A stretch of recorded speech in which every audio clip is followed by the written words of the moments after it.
Christiana Walker is a freshman here at High Point University who traveled to China in June of 2008 with their high school choir.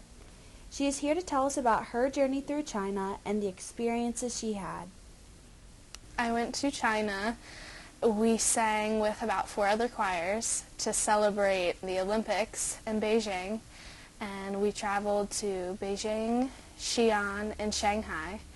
And my favorite cities were Xi'an, where the terracotta soldiers were, and they made that awesome mummy movie right after we had gone or whatever. I thought that was really cool because we got to see the actual soldiers. And it was really interesting to see everyone freaking out when we were walking around, and they'd take pictures of us because we were American, and it was really neat. It felt like the paparazzi were following us.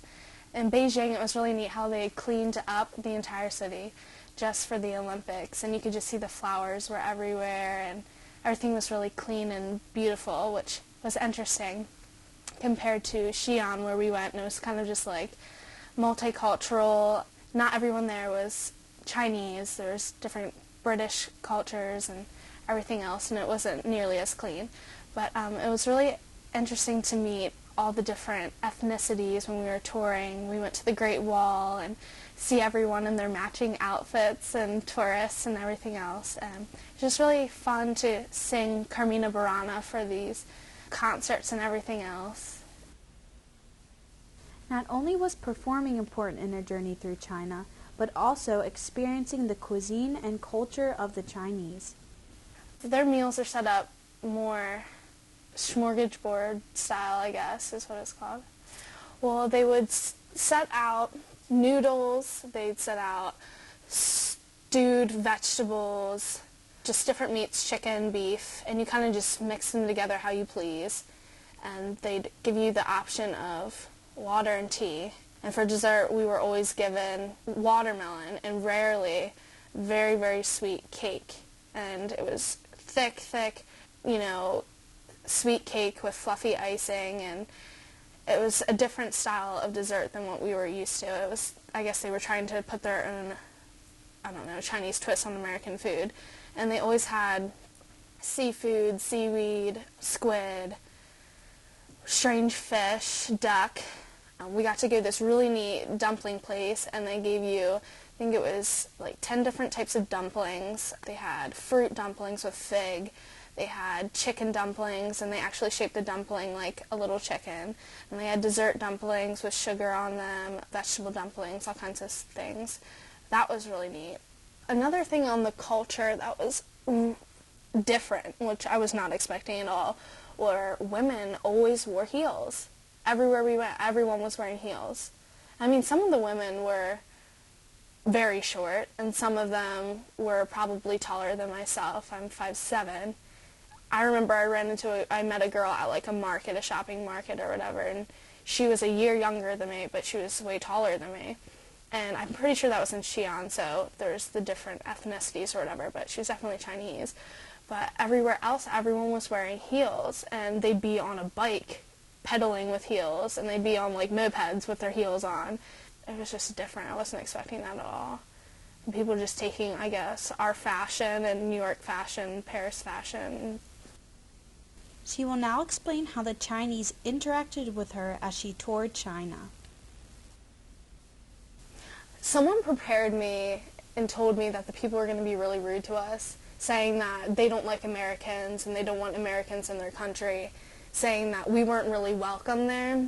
But as soon as we got there, everyone was so friendly, taking pictures, saying ni hao, hello, peace signs everywhere, wanting to get in our pictures, wanting to get pictures with us.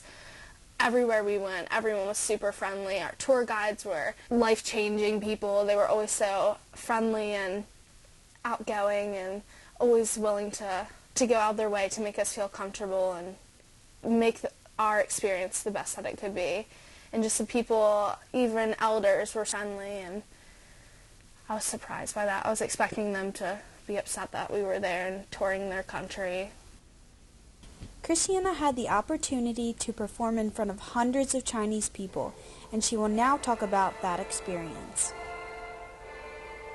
That was life-changing, I have to say. It sounds really cheesy and cliche, but I will never be able to sing with 500 people, however many we sang with, in front of an audience of a completely different ethnicity, not knowing what language, we speak, and not even mattering, just being able to understand the music and the rhythm and harmonizing and everything else, and singing with this huge group of people that we had never met before, people from Virginia to West Coast and China, wherever else. We had the Chinese soloists, all these different people, and we all sing together to sing this one piece, Carmina Burana, and it was just really different. I wasn't expecting that to be the most powerful part of my trip, but it definitely was.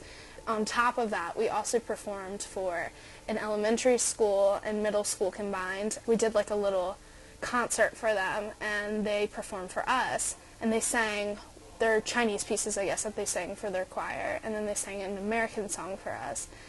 And you could just tell they were so impressed with our singing, and then when we heard them sing their American song, we were just like, oh my god, how did they learn English that well? It's insane. We didn't hear any of the Chinese accent in their song at all, and it was just really neat, these little kids going up there to perform for us, and they did such a great job and really nailed the pieces, which I was impressed with. She learned much about the Chinese culture and realized that no matter where we are from, we can unite through music.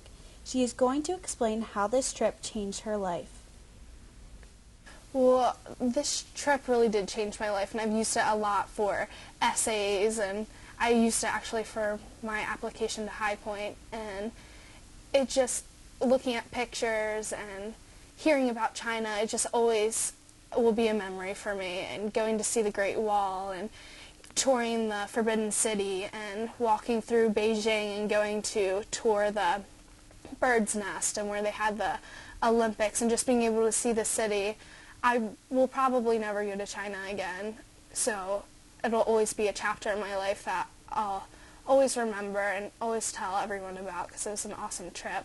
Not to mention I got to go with my friends and, meet all these different people and different cultures, and it was just a really great awakening for me as, I guess I was in 10th grade.